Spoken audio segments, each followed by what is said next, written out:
everybody, and welcome here inside of OH.Report World Headquarters in downtown Mansfield, Ohio. Back in the saddle for the second consecutive week after an amazing weather last 7 days outside. Got a little suntan, hanging out in some shorts, and really enjoying it.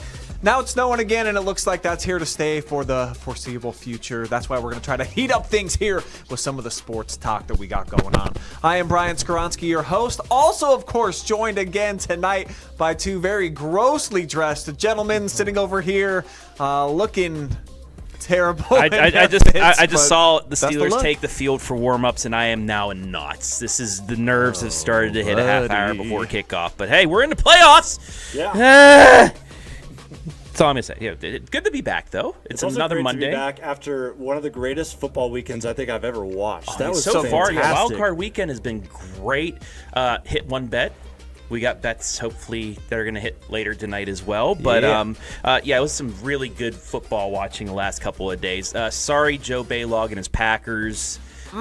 Caleb Williams just, went all Aaron Rodgers on them at the end of the game. But, yeah, really good football so far. And hopefully we get one more out of the bird tonight. How cool was it, though, in Chicago to see all the cheese graters and all the cheese just flying in the wind at the end of the game? That was great. My nephew and his dad made the trip up. Last second, they went up for the game. They showed me some videos afterwards.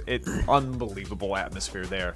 And I'm glad that you hit on a bet because I did not, and I'm out of free money, so I may be hanging it up after this weekend. I actually almost went 3 for 3 on picks. I just put $5 down, but Bills, Niners, Chargers to hit for like $90 off of 5, and 2 for 2. The third one, I had a chance to cash out with $20 before the game. I'm like, it's just $20. I'll let it ride. Should have. Actually, after they were down, 2 scores with 2 minutes left, right after they turned it over on downs, it still told me I could cash out for $1.39. So a $5 bet, and I still won. I don't know why FanDuel did that, but they gave me $1.39 back, which is fine. But then if Stevenson would have scored a rushing touchdown, that would have paid out big too. But I'm happy with what I got. Pretty much even, and I'll hit big here tonight, hopefully. Yeah, you can take that $1, you can put it towards that 20 that I'm going to win off of you and Langdon both tonight. Very much looking forward to seeing how the Texans perform here on Monday Night Football. We're going to talk about that. We also got Yin's Bets are back, baby. So a disclaimer, we're 0 for so far here on the program. But what a way if they hit the first one would be in this game. That'd be great. In the playoffs, it's a totally different season. We're going to talk about that. We also have high school basketball. We're going to check out all the conferences in our area and then really just kind of break down the matchups that are going to determine at the end of the season in our eyes who is going to be the victors. River Valley's boys basketball coach Rodney Brown is going to talk to us about his chase and quest for a second consecutive MOAC championship. Plus, we're going to give some midseason report cards on the Cavaliers. It's been a bit up and down, starting to turn the corner, but we'll each assign them a grade so far through the first couple of months of the season. And, of course, it's Steelers. They're at home tonight hosting the Texans. It's a huge one. The winner moving on in the playoffs into the Final Four in the AFC. And obviously, you guys are stuck here at work talking about this with me. But what I want to start the show with, gentlemen, is on a normal Sunday or Monday, you guys get primetime games. We don't really know about that in Cleveland or Thursday or whatever. Only when you're playing us is when you get primetime. Amen to that. What are your traditional rituals, Jonathan? How do you get yourself in the zone, in the mode to make sure that you're doing your part to ensure that your Steelers get the dub? Well, first of all, we got to hit the church in the morning, get a good prayer up to make sure Pittsburgh's able to get things done, even though God does not care about football. Anyways, he did last week. He did. What is it? The holy water in the end zone if he missed the field goal. But I digress. Cheating. Yeah. But after that, we get a nice little buffet lunch over at Pizza Hut. That was usually our staple after church, and then we head right back in, watch some Red Zone, and then if the Steelers are playing, odds are they're probably going to get a win that day because it seems like we always had some good luck after that Pizza Hut meal that we got to chow down on. So prayers and pies tend to combine for Pittsburgh in victories. Alliteration is everything, sir. How do you get it done, Travis? So it's usually just throw on the jersey, throw the hat on. I might be in shorts, whatever. But last week, I needed a little extra. I threw out the original OG terrible towel on the table, put my Steeler little mini helmet there, had my Steeler glass that I was drinking from. And I tell you, this is how it ended. This was after the game, after the missed field goal. That's me smiling, but I was exhausted. I was running around. You look Kelly happy. almost had video of me, right? You've seen all these reaction videos from the field goal, the missed field goal.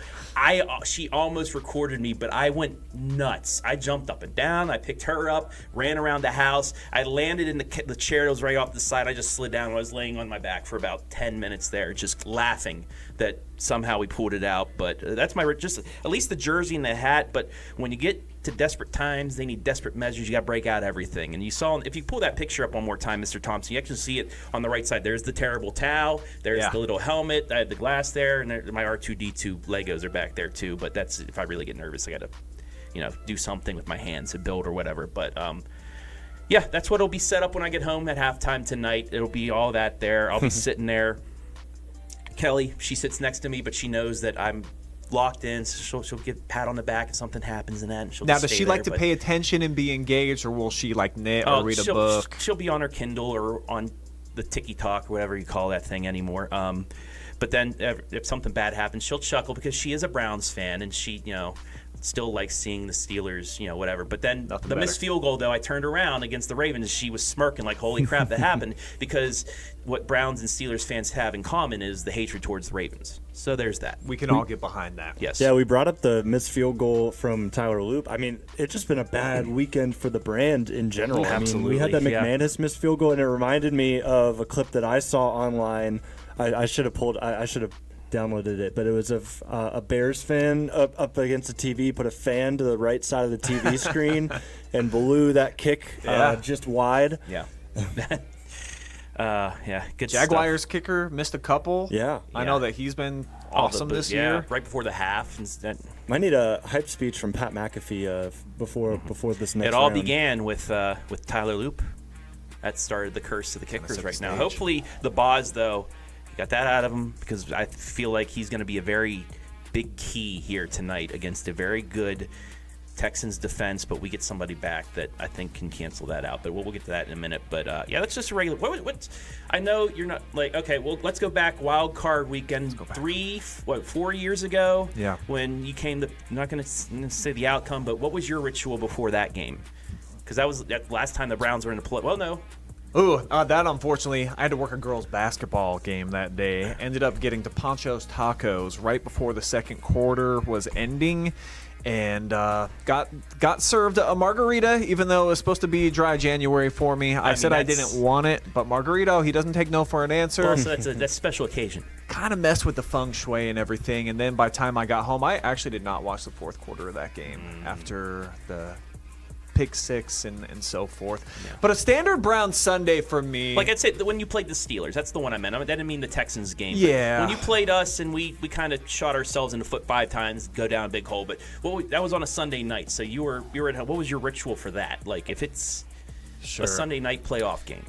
Yeah, the only thing I remember about that was the victory, of course, and the first snap that Ben Roethlisberger let go over his head.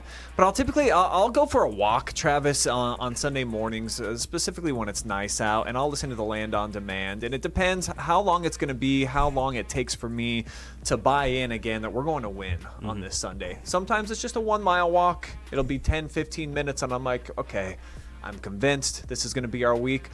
Others, I've gone around and I've seen most of the neighborhoods in Mansfield. I've gone as far as 7 miles sometimes on a Sunday morning, and I get back and I'm a pacer when the Browns are playing. I'm not up on my normally feet sitting. during that game. I don't know how you have a spot on your couch that you can say is yours, because I'm constantly. I have a football in my hand and I'm moving around the house. I'm sitting there for a second. My legs are like nervous movement or Fred stuff, and then I'll stand up and I'll just go like this it's a lot. But especially last week, that was just a whole lot of emotions in the final 8 minutes of that game. Yeah, it looked like you lost maybe about a decade or two. Oh, that's yeah. I mean, that's what the Steelers do. We can't win running the Monday night game against Miami. That was the only game I was like, wow, I'm actually comfortable with this. I think we average about 15 heart attacks per season, and that's even if we miss the playoffs. I just feel like there's every single game that the Steelers are involved in, it goes down to the wire. Yeah. Something crazy happens, and in the comment section of every social media I see, everybody's just talking about, I need to go to the hospital or something like that. Just it never leaves us how lucky or unlucky we get in certain weeks. Well, you know what hopefully won't give me a heart attack tonight, and that's Placian's bets. Hopefully, we can finally hit one. Are you trying to jump into Yin's bets right now, Travis? Is that where you're leading us? I want to give out now since we have a half hour before kickoff. So if anybody wants to 33 minutes. If you've got money in your pocket right now, keep it there. But if you feel like, you know what, if you got some extra change on FanDuel, frisky, kind of want to throw around a couple of bucks because they normally are a donation. But this week could be different. Playoff edition. What do you got? So if you're on DraftKings and you have a couple extra bucks on there, the Placian's bets for tonight is just this. It's kind of simple. DK Metcalf has not played the last 2 weeks because that daggone Detroit fan that got in his face, but he still shouldn't have swung at him, but he did. He got suspended for 2 weeks. So he's back now in a very, very big game for the franchise, the Pittsburgh Steelers. So I think he is going to show out tonight. Give him 4 receptions for 50 yards and a touchdown at least. And then Nico Collins went off against us last year. Nico Collins is a very, very good wide receiver. He's Number one. Unit. Our secondary, not the best. You know, it's in the middle of the conference. So I think he'll get 5 receptions at least, and that's it. That's all has to happen. The big thing is the Metcalf touchdown, but like I said, I think he's going to show out tonight because he hasn't played the last week. He's going to show the city of Pittsburgh, I'm sorry for what I did, but here I come. I'm going to do something for you tonight. Going all in on DeKalen. I see that, man. Oh, don't say that. But anyway, those 3 things, that's it. And it'll pay $85 for there. And there's a boost also, a 25% boost on there for more than $5, at least for me. So, yeah. See, 4 I'm things. 4 things. I'm no longer a betting man, but I'm not going with DK Metcalf for a touchdown. I would probably go either Kenneth Gainwell or maybe even Darnell Washington. I want to see Darnell hit the end zone. Darnell Mount Washington's out. Are you serious? Yeah, he broke his wrist 2 weeks ago. I didn't realize that. So that would pay big time. That's a huge problem. The Muth. So that's why they probably picked Muth for the anytime touchdown. So that's what. So I actually have one that it's a crazy bet, but I have Kenneth Gainwell, Muth, and then Dalton Schultz. Anytime touchdowns pays $2,000. Goodness, not bad for your money. No, see, now I'm visualizing the injury, and I remember when he went out because they took a shot right to his wrist as he had the football. So speaking of touchdowns, though, boys, that's what I'm going on. I got a little bonus Yin's bet for you here tonight, Travis. I'm going with DK as well for the first touchdown of the game, but the fun one, just $5 plus 3,000. How about the Pride of Lexington High School paying out $155 on a $5 bet? It would be Cade's first touchdown of the year. He's got 13 catches. None of them have gone into the end zone, but he's starting to be a full-time member of the offense now, getting a lot of snaps. Who knows? Could be Dalton Schultz as a decoy on one side, and they leak Stover out. Also, he is the guy on the tush push, whatever the Texans call it. So if they get to the 1 yard line. The Stover shove, they call it. So if they make it to the goal line, they put Stover in there. You might get the first touchdown on the Stover shove and make money off of that. So and you were right next to me last week when Kate texted me about the game. Yeah, and that's pretty fun to have a little bit of insight that they don't seem too worried about you, or at least Cade is not. Well, they shouldn't. I mean, they have the best defense in the NFL, but it's Pittsburgh on a Monday night. We haven't lost on Monday night since 1991. Mike Tomlin is 11-0 with that one extra day of preparation, and for the first time all season, our injury report. Everybody on the 53-man roster is available.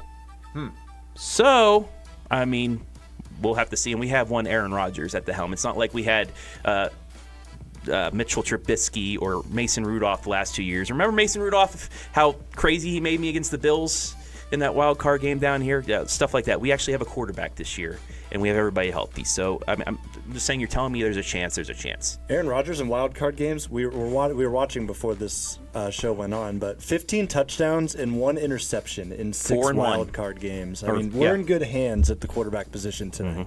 It's just and he has a very quick release as well on passes. If we can just give him a second and a half of time back there, it might be the difference. You guys are really trying to talk yourselves into this tonight. Hey, I'm a Steeler fan. I have faith, but it's just, will it happen? Well, before we turn the page here, boys, did either of you have any rituals that you would do before sporting events? Because obviously there's a lot of legendary ones out there. LeBron's probably the coolest, I think, with the chalk. Michael Jordan talked about his North Carolina basketball shorts that he wore under his Bull shorts. Serena Williams with her socks that they would have to be the same when she would play. Rafa Nadal did the thing with the water bottles. So there's a few fun rituals that have really come to the forefront that people are very aware of. Did you guys have anything weird or cool that you would do before playing? Actually, basketball season at Bishop Donahue, right down the street was a little bar and grill called Coach's. One of our Hall of Fame coaches, over 100 wins for the football team. He opened up a little bar and grill. So every time we'd walk down there, we get a chicken sandwich, a Pepsi, and fries. That was our thing for every home game. We go down there, we'd eat, have a little quick team dinner, then walk back down. So that was my ritual. Go figure, it involved food with me, but that's what we'd always do. So they're giving you Pepsi right before a football game, and you wonder why you guys were at the bottom of the basketball league. season. And He's just a football that's coach. actually what I was about to bring up, because I wasn't playing at the time. When I was with Ashland, I was on the JV. I was swinging a little bit, and the team would always go out and get Taco Bell before the game. And I'm just like, are we kidding? Like, why are we going to get Taco Bell before the game? We went 2-22 that season, and you wonder why after going to Taco Bell before every single game. But we changed that the next season. We had a much better year, and I was still swinging at the time. But yeah, some things needed to change, and the Taco Bell runs was the thing that needed to change. I had a teammate. We would always get. I would get a peanut nut roll, and then he would get a pack of Sixlets, which kids these days don't even know what Sixlets are. The chocolate candies, the little round balls, and for whatever reason, he would not eat the yellow ones. He would make sure that he would take those out and he would throw them away. So that was the one thing that stood out that I remembered from my playing days. But then also when we would get to the national anthem, everyone kind of does it different. Some people are looking around, taking in the environment, and I've always been, and I still do this today when I'm broadcasting a game, I almost always try to visualize, and I'll close my eyes and I will just think of myself just doing all the great things that I anticipate that I should be doing that night. So always got me kind of in the zone, eating a peanut nut roll and then giving a nice little Lord's Prayer. I did to have myself. one for baseball too. We'd stop because there's a little convenience store as well right down the street from the high school, and I go in there, I get a pack of ranch seeds for the game, red Gatorade, and a zebra cake. And that was it every game. God, teenage diets are really Right? It's amazing that anybody survived. Well, I mean, Jonathan right generation. now, he's finally he's I'm starting to hit getting that old. age where like the teenage diet's not working anymore. I gotta start throwing in some vitamins and Yeah, we're gonna all get that you sort of supplemented. stuff. It's gonna be good, man.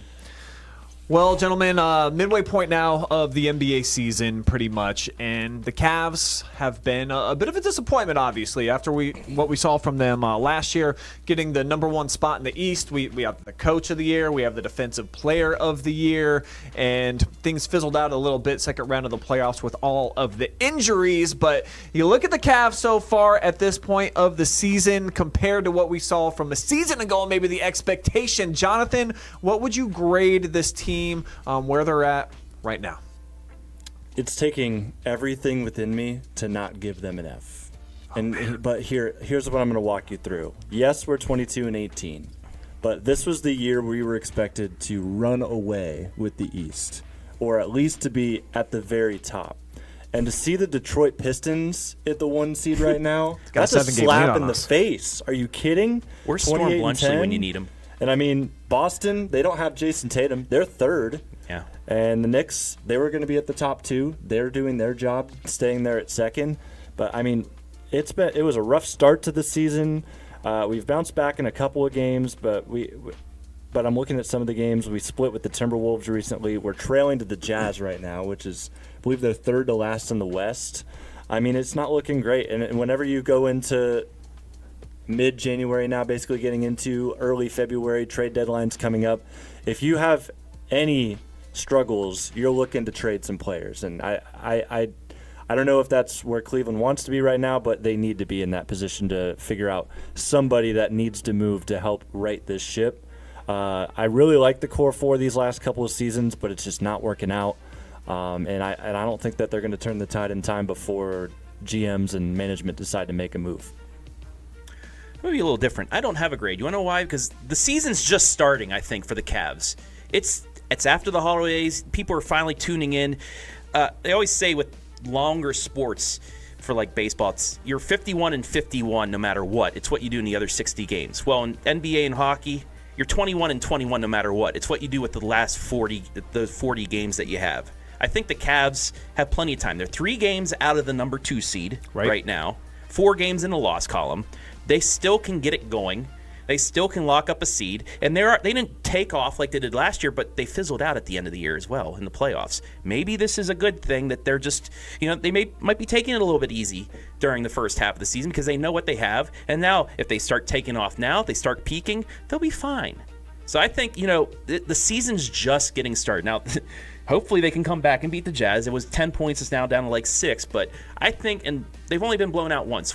Other than the 30-point loss to the Celtics early on in the year, their largest loss after that was like 13 points. They've been in every game. I just think the season's starting now. 22-18, that's okay. You'd wish they'd have 3 or 4 more wins, be at that 2 or 3 spot. But they have plenty of time. They're only 3 games out of the 2nd spot. The 1 or 2 seed, that's what you want anyway. I think I'm much more in Travis's corner than I am yours because of the longevity of the season. I really do applaud Kobe Altman and the franchise for just keeping the team intact. Other than Ty Jerome, who was a runner-up for 6th Man of the Year, this is all the same dudes that we had a season ago that only had 18 losses during the regular year, which is crazy that that's how many we have right now already. Point, yeah. And we're in early January.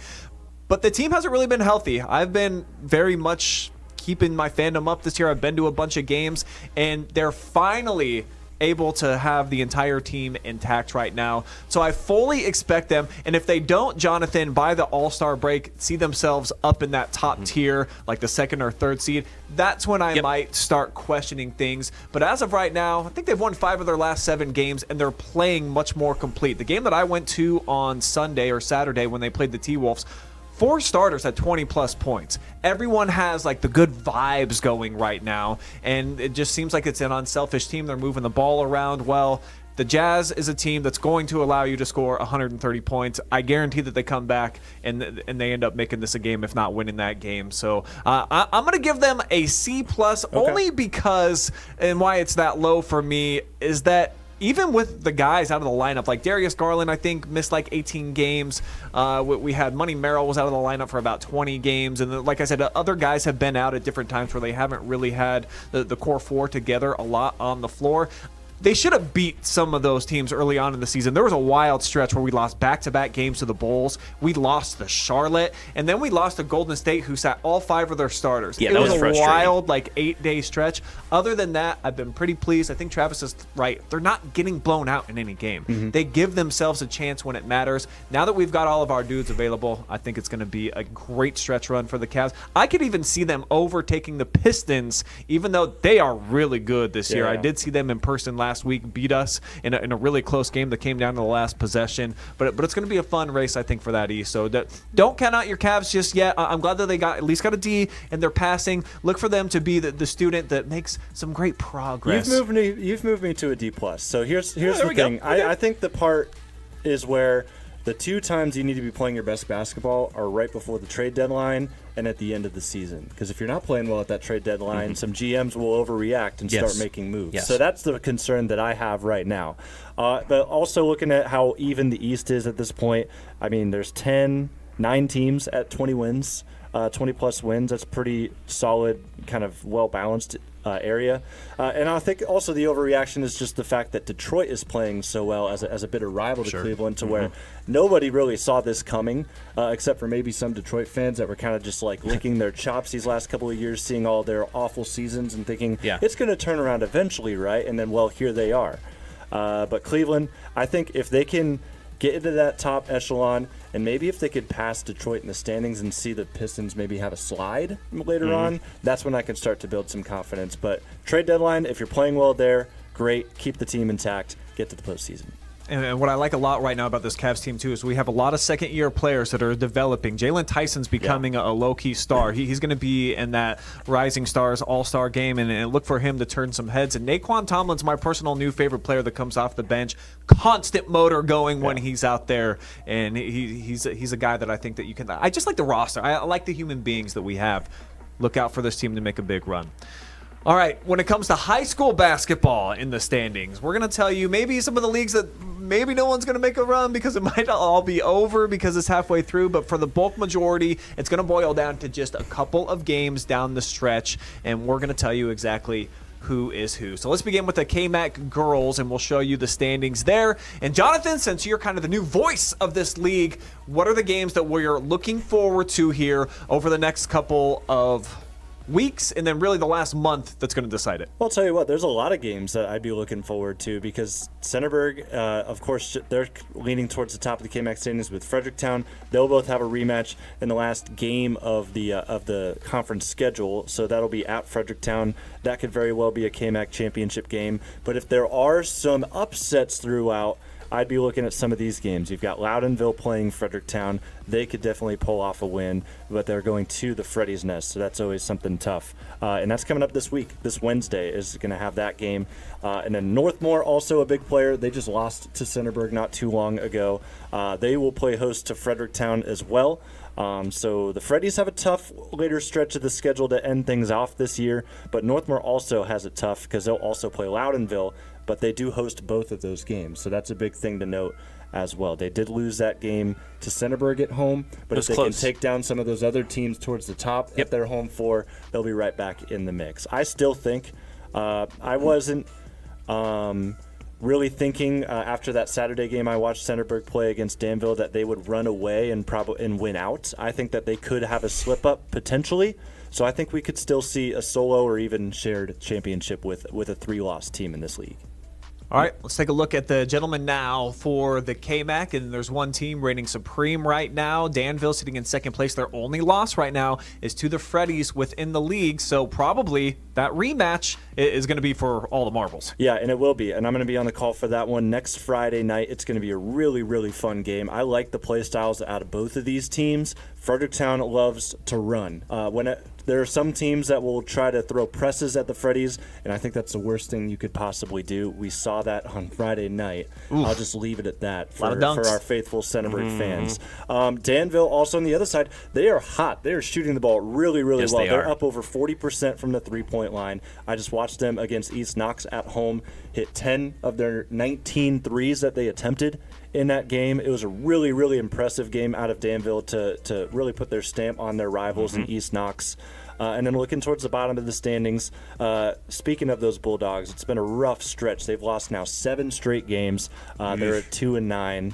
It just seems like the shooting has come cold for them. They couldn't keep up with Danville on Friday.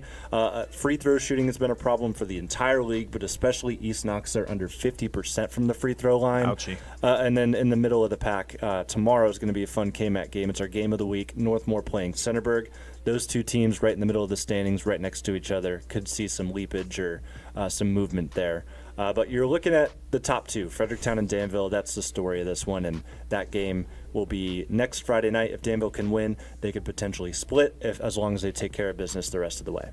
Much more parity at the top when we look at the Firelands Conference girls standings right now, and there's probably 4 teams, I think, that you could say might have a shot at this. Well, maybe let's say 3. Western Reserve has made like kind of a chase. I say 2. Crestview starting to fall off right now. So Mapleton, New London, St. Paul, the 3 teams right now, Travis, competing. Sorry, St. Paul fans, I don't have you in there because they lost by 30 to Mapleton. So that has them out of there. But it's going to be New London at Mapleton. I'll be on the call Tuesday, February 3rd for that one. It's probably going to be for the Firelands Conference Championship. Can Mapleton get the win to knock off New London, or can New London make it 2 years in a row? You'll get a first chance to see the Lady Mounties tomorrow night, but I think that's it. That's the one. St. Paul, like I said, they're going to finish probably 3rd or 4th with Western Reserve, but like you said, Crestview, just they don't have enough this season, and then the last 3 really haven't done much this year. But New London, they have all those volleyball players from the regional last year that actually went on a run into the districts. And you heard from a couple sponsors saying that New London, they're going to be for real this year. And so far, they have proven it. On the boys' side of things, New London, pretty good. But how about the surprise team on top? Nobody outside of Jake Furr thought the Plymouth was going to be in the driver's seat for the league title chase. They've already beaten Monroeville, who's in second place right now. They've got the rematch with them coming up here in a couple of weeks at the end of January. But what are going to be the games to decide this one? Western Reserve, we feel like will probably still be a contender within this because they have not played Plymouth yet. That game goes down on Thursday at Western Reserve. Yeah, so Western Reserve played Plymouth close.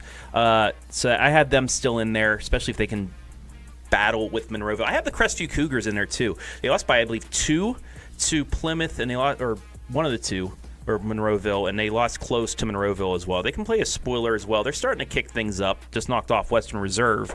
But Monroeville, Plymouth, Friday, January 30th. That's the big one to see if the Eagles can bounce back from an early season loss to Plymouth and get even with them. But before that, a week before that, Monroeville goes to Crestview. Can Crestview get a bounce-back victory after a close loss to Monroeville? Crestview Western, I think, are the spoilers in this one. I think it's going to come down to Monroeville and Plymouth, but can Crestview and Western Reserve get a couple wins there, too, to kind of really shake up the race? The Fighting Tim Braffords in the driver's seat right now at 6-0. In the Northern 10 for the girls, we just saw a big swing with Colonel Crawford winning at home against Winford over the weekend. They're in the top spot along with Cary right now, but you feel like Winford's going to be a factor, and Seneca East might be able to upset some teams along the way as well. What are the big matchups coming down the stretch that are going to determine this thing? Seneca East played Crawford very close. I have Seneca East in it. They're at Winford and at Cary tomorrow, and then on the 24th, Seneca East is at Cary. But I think it's going to be Cary, Crawford, Winford that'll really determine it, unless, like I said, Seneca East plays that spoiler role. Cary's at Winford Friday, January 30th. Cary's at Colonel Crawford Saturday, February 7th. That's a big rematch. Sure. As Cary got the best of Crawford at Cary. Can Crawford flip things right there? And then Colonel Crawford at Seneca East. It may come down to where Crawford knocks off Cary, has that 1-game lead, but then they go to Seneca East on the 14th, February 14th, and can they do that spoiler roll? They just lost a close one at Crawford. Maybe they pull that off, and maybe we see what we saw with the boys a couple years ago where 3 or 4 teams split. There's still a chance that could happen. Don't think that's going to be the case this year Not for the boys. Colonel Crawford at 5-0, and Seneca East was supposed to be the top contender. They just met for the first time out at Mac Morrison Gym. Did not go so well for the visiting Tigers. So you don't want to overlook anything moving forward. Colonel Crawford handled Cary as well in their first matchup inside of the Devil's Den. So they get round 2, at least Seneca East and Cary. You see anybody else trying to fight their way back into this? Could potentially get Upper Sandusky? I mean, we could just talk for about 10 to 15 seconds just to give people some time to read the standings, and then we can It's move Colonel on. Colonel Crawford. That's all I have on our list. It's Colonel Crawford, y'all. Like, we thought Seneca East could play spoiler, and Crawford just ran them off the court in their first game. That's the only we saw them beat Cary at Cary. I don't think. I said, does anybody beat them? I think their biggest test is going to be at Fredericktown, second to last game of the year. That might be the biggest test they have, and playing down KMAC court, Fredericktown, those KMAC refs too, maybe trying to help out Fredericktown getting an undefeated record. That may be the biggest one we have. I think that's the only test. Now, I'm sorry, Coach Sheldon. He's probably want to wring my neck right now because I'm saying they're going to go undefeated, rat poison, and all that stuff. But just the way they're playing, if they play to their abilities each game, they are going to win. Say that. All right. Let's take a look at our last league, then, the MOAC for the girls and the Clear Fork Lady Colts. This seems very similar to the N10 boys, where we already saw round 1. It went down to the Colt Corral. Shelby, they just got a lot of freshmen, and Natalie Lance does a great job with the program. Don't have the firepower quite to keep up with the Colts right now, so I don't even know that this is a 2-team race. It likely will be Shelby with 2 losses in the league, both coming to Clear Fork, who's on the road in a big game tonight against Bellevue. We'll try to get an update on that one. But this is the Colts to win. Yeah, absolutely. But there's also the factor that Clear Fork loves to shoot the 3 ball, and there could be a night that they just stop hitting threes. Could be. And if a team hones in on the defensive glass, they could make it a little bit closer of an affair, hopefully. And there could be a way that they could sneak off that loss. But, I mean, with how Clear Fork's been rolling all of this season, all of last season when we got to see them, you really got to still think that the Colts are going to close this one out. Yeah, they just have so much depth. What a great offensive rebounding team. And then the transfer back into the program. I mean, they are set up for stardom. Yeah. Halftime, Bellevue 35, Clear Fork 26. So Lady Colts hanging around. And Bellevue's undefeated. the number 4 team, according to Maps Preps, in all of Ohio. And Clear Fork, who beat them last year, they're sticking with them. And I said that was one of my warm takes. Is Clear Fork's going to go up there? They're within distance, especially a 3-point shooting team. They get hot in the second half. I mean, they're right with me right now. So hey, the keep it up. The 3-point shot giveth and it taketh away. Yeah, sure can. That's all it is.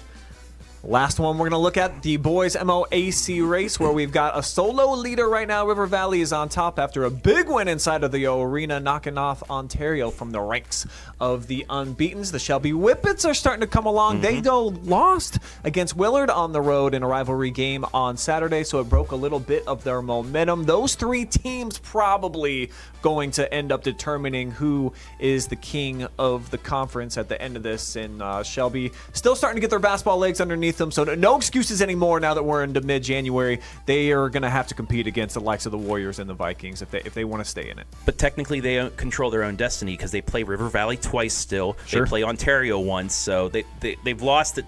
They can't lose. They can't lose any more games in the conference, but there's still a chance for them. They host River Valley on the 23rd. They host Ontario on the 31st, and then they go to River Valley on February 3rd. But Shelby's still in it.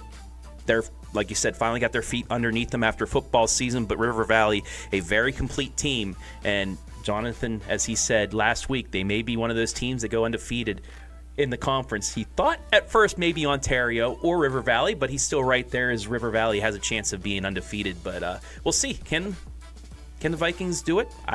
They have the team to do so. Yep, biggest thing is the last game in the MOAC schedule is Ontario at River Valley, so that could have our answer not until the very last day of the year. So that should be a really exciting game. I'll be on the call for that one too. Some exciting ones towards the end of the season.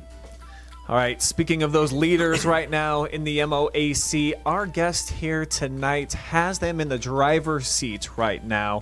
First place in the league, and coming off of their first MOAC championship since 2007, so looking for back-to-back. Joining us now, Mr. Rodney Brown. Welcome to the program, Coach. What's up, fellas? Calling us from a closet tonight. I like the backdrop there. It looks like you're a shoe guy. Anything really special that's over there in the rafters? Air Maxes, pretty much. I'm an Air Max guy. Got some Air Maxes. Coach, you just left your boys' 8th grade basketball game. How'd that end up going for your son's team? They won. I don't remember the score.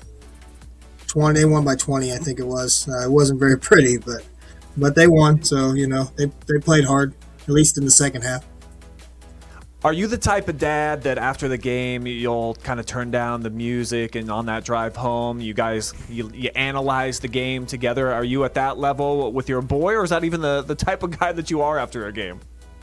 Oh, I am that guy. I'm probably a little bit too much, I'm sure. Maybe not a little bit, probably a lot too much. Actually, he didn't get to ride home with me because we played at Highland, and we live over by Highland, but I make our kids ride the school bus back to the school. So I came back here so I would make it back here in time. My wife had to drive back to River Valley to get him.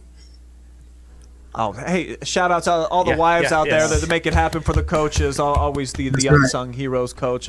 But you're going to have a guy in your family, of course, your son coming up to the high school ranks next year. I imagine he's probably been around the River Valley program over the last 5-6 years since you've been there. Is that something that's exciting for both you and your son, for him to come up and play at the high school level? Or are you a little bit nervous about that, because we've had a lot of coach and son and daughter combos here in the area, and some make it work, others seem like it's a bit of a struggle for their 4 years?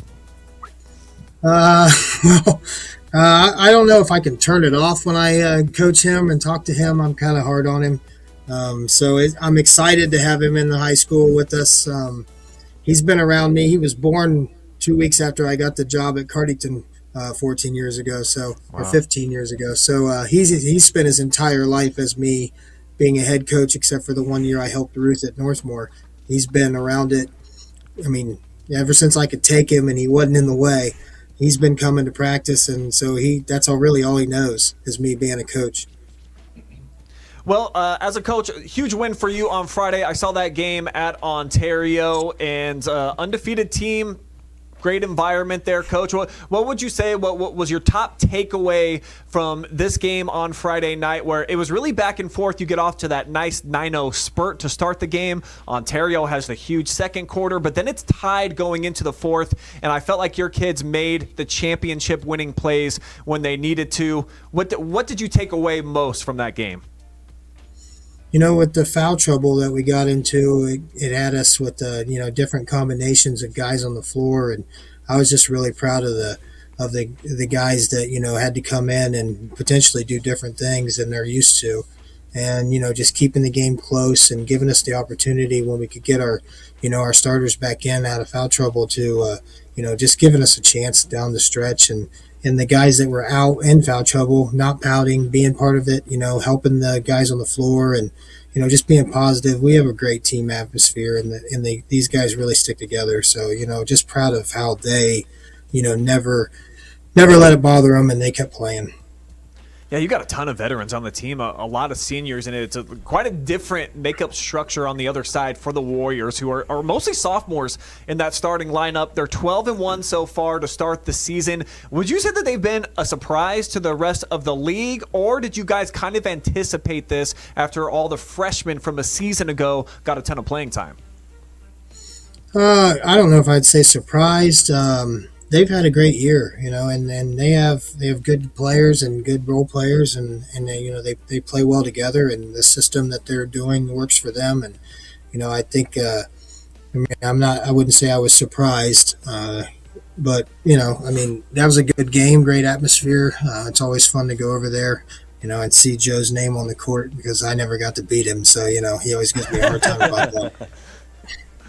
Well, it's been great to see you guys within the MOAC after it had been such a long stretch for you guys winning the conference championship, to get it last year, and now you're to this undefeated start in the league. But a bit up and down, a really tough non-league schedule to start the season for you. So Jonathan has a question for you just about kind of the mentality as you started getting back into the league play. Yeah, I mean, like your guys probably were a little shaken up going 5-3 into Christmas Day. So you come out after that Christmas break, and all the lessons that you learned playing some great teams. I know that the record shows for itself how you guys have responded, but like in practice, how do you think the players really took a start like that? It was uncharted waters for some of these guys. I remember looking at them over Christmas break, and I told them, I was like, this isn't what we're used to, but we're better than this, and we got to figure out a way to make this work, and learn from our tough non-conference games that we weren't able to win, and try to get better and improve. And we keep talking about, hey, we're still trying to win the MOAC, and and get back to the districts again, and those are our goals, and anything less than that is things we have to work on to get to. And with that being said, Coach, how can you compare this team to the last two? I know the record isn't as great so far, but like you said, you played some really, really, really good competition, and you have a balanced squad out there. How can you compare them? Can you compare them to the last two teams that you've had? I don't know if you can compare them. We have three guys off of last year's team, and then one of these three was on the team 2 years ago that played a lot of minutes, and then late in the year, Myers as a freshman was playing a lot for us. Comparing them, I don't know. There was that was a really tight group last year. With seniors who, and I'm biased, but I thought that the guys that I brought off the bench probably would have been starters for other teams in our league, and they just knew. They knew their roles, and they knew that they wanted to win, and they would do anything that it took to try to get to that. And we're getting to that. We're new faces trying to fill those voids, and just trying to get guys to understand that winning as a team for us is more important than anything else. And just having guys step up and do some things for us, chip in here and there with some rebounds and some points, and try to help the what we keep calling the big three for us, to try to help them out a little bit. Yeah, they've been awesome to watch so far this season, and you do have the 7 seniors on this team this year. You had 7 last year as well. Really legendary, of course, too. I got to assume that the 17 straight wins, the 24 wins that you guys had last year is probably the best that's ever happened within the history of the program. So to have those 7 seniors turn it over to this new group, what can you say about them just wanting to end their legacy and kind of cement their place in history? And what's been some of the different dynamics with the juniors from last year now taking over, and now they're the head honchos on the team? Yes, probably a less vocal group than we had last year. As far as senior leadership, it's more of a try to lead by example. I think have their own identity, and that's about a lot this year. Is what can you do to make this your own? and we try not to compare to last year because we're different, and we don't want to, keep talking about it, even though, you don't want to forget it, but you want to, you want these seniors and the guys on this team this year to have their own memories and special for them. But you got a junior that's obviously awesome. You already talked about Carter and that he was playing as a freshman. He was a leading scorer last year on that great team as a sophomore. Now I think he's like third in scoring in the MOAC, and he just looks like he's one of the leaders on the floor. He's very calm in crunch time and just the type of cat that you would want to build a program around. What's he like at practice and on the bus? I haven't talked to him much. Just what kind of personality traits does he carry with him? Well, he's a lot different than what you're going to see. He's funny. He's a jokester. He says a lot of just funny things, and when he plays, and he doesn't. But if you interview him, he's going to be as straight-laced as possible, and you're not going to get any of that out of him. He's a great player, and he's athletic and strong, and and he tries to always do the right thing, and he's trying to be a team player all the time. And sometimes, I'm like, you need to be a little bit more selfish, but that's not who he is. And he's just a great player and a good kid, and a great kid to coach. Well, you're heading into a big week for you guys. Marion County rivalry week, if you will. You got Pleasant and then Harding coming up this weekend. If you can give us some insight as to, who are the top rivals out there for River Valley? When you see these two teams on the schedule, which one kind of makes your blood curdle the most? And what fan bases do you guys feel like are kind of go head to head and getting the most confrontations out there in Marion County? Well, I'm the hard thing to get close to rivalry to say I would say Pleasant would have been sort of a rival for us when I was in high school at Cardington too. So I'd say they're pretty equal for me. If you ask an old head from River Valley, they're going to tell you it's Pleasant. But yeah, I would say they're pretty equal. Fan bases maybe a little bit different as far as the rowdiness, but they're both rowdy. It'll be a crazy, loud atmosphere there Thursday night at Pleasant, and then at our place on Saturday. All right, Coach, we got Monday Night Football kicking off here in just a couple of minutes, so I got a 10-pack of questions to get to know you personally a little bit better here to close this out. Who would you say is your favorite all-time basketball player? Ooh, man. Probably Shane Battier. Whoa, that's really down in the rabbit hole. He played on some of the teams that were my least favorite teams. I'm a North Carolina fan, so watching those Duke teams growing up, oh man, I could not stand him. What TV series are you currently watching right now? I watch FBI. That's probably the one. Okay. Yeah. I don't watch a lot of TV. I watch film most of the time in basketball games. I think most coaches tend to have that same answer. That's the series that they're into. What was the last concert that you went to? What artist and where did you go to see him? Ooh, let's see. We went to Cincinnati.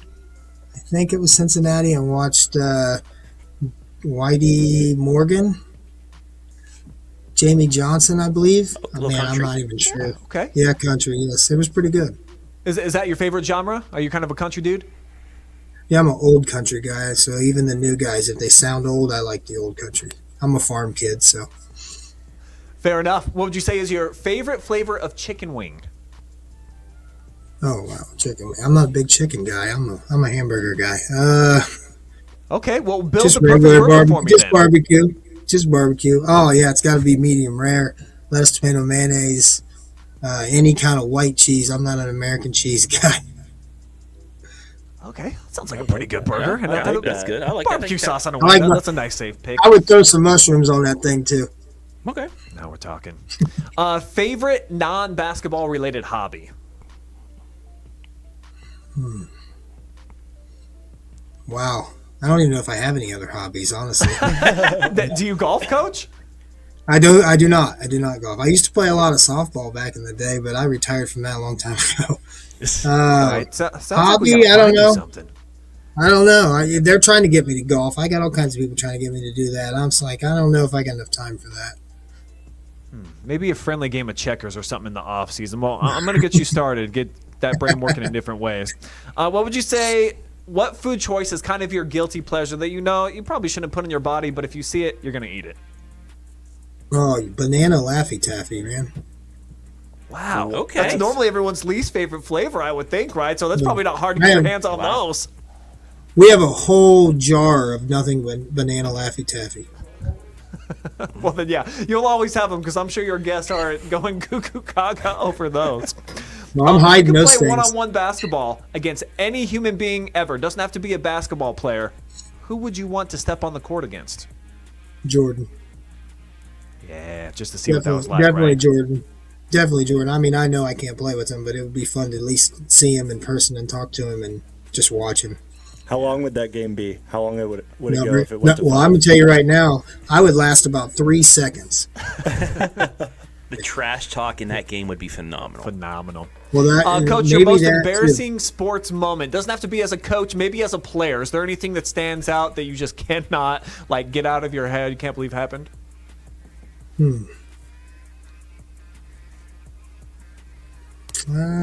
don't know. I can't think of anything. Embarrassing moment, no. Man, you've kept it together. I don't think I have anything good. I don't think I have anything good. All right. Well, we'll bounce to a next one.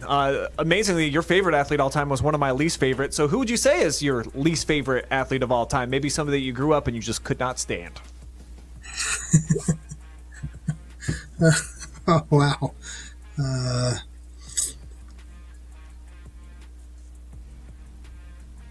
It'd have to be a Carolina guy, maybe Hansbrough.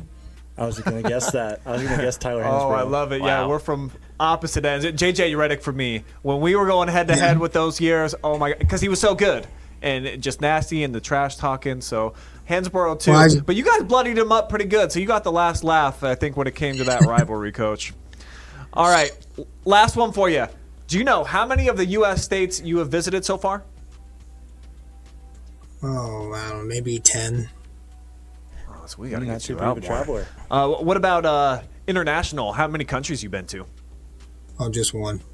Just one. All right. Went Johnny with- Canada went goes with to home, baby. Went with Coach O for his bachelor party. Went into Canada. Yeah. Otterbacher. All right, Coach. Well, hey, thanks for the time here tonight, and best of luck moving into Marion County week. Go get it done, and back-to-back championships in the league. I don't think that's been done out there in River Valley maybe ever, so perhaps you could be the first, man. Oh, thank you very much. All right, Mr. Rodney Brown, Thanks, thank you Coach. so much, my man. Thank you. Well, guys, I know you got a game to get to here. Did it kicked off right at Yeah, we got the 8:20? ball to the 50 and then punted. So they got 1st and 10 from the 10-yard line coming out of a timeout here. Which we'll take. We will take that Steelers start. punted, so yeah, they'll be 1st and 10 Texans from their own 10, about 3 minutes in. Move the ball. First 2 plays, first downs, and then a run play and a missed throw. So at least we're moving the ball against that defense. I'll be It's listening kind of on the radio on the way home. Yeah, I'll have the ESPN broadcast plugged into my phone so I can listen to Joe Buck. Gotta love Joe Buck. He's one of the best. One of the greats, man, for sure. All right, gentlemen, we'll let you guys get on the road and enjoy your Steelers. Oh, by the way, DK Metcalf, game? 1 catch for 10 yards so far. So you're off to a start. yes, I hope that it's the Texans driving down the field and old Cade Stover gets that tush push into the Stover end zone, shove. baby. Stover Give me that shove when they're 155. down 3 scores late. I'll be happy with that. I need to be that first. It's got to be that first. All right, this is going to be the last time that we say goodbye to you here tonight on a Monday. Big week coming up on the OH.Report. We've got our weekly schedule out right now. That's on all of our different social media platforms. So if you want to know where we're going to be, we get messages every single day on Facebook. Hey, where are you guys going to be tonight? Just go to our page and then just check it out. We got it out there right now on a Sunday to let you know what's going down on Monday, Tuesday, Wednesday, the rest of the week. But for now, for tonight, it's Monday Night Football, baby. Go Cade. Trying to get rid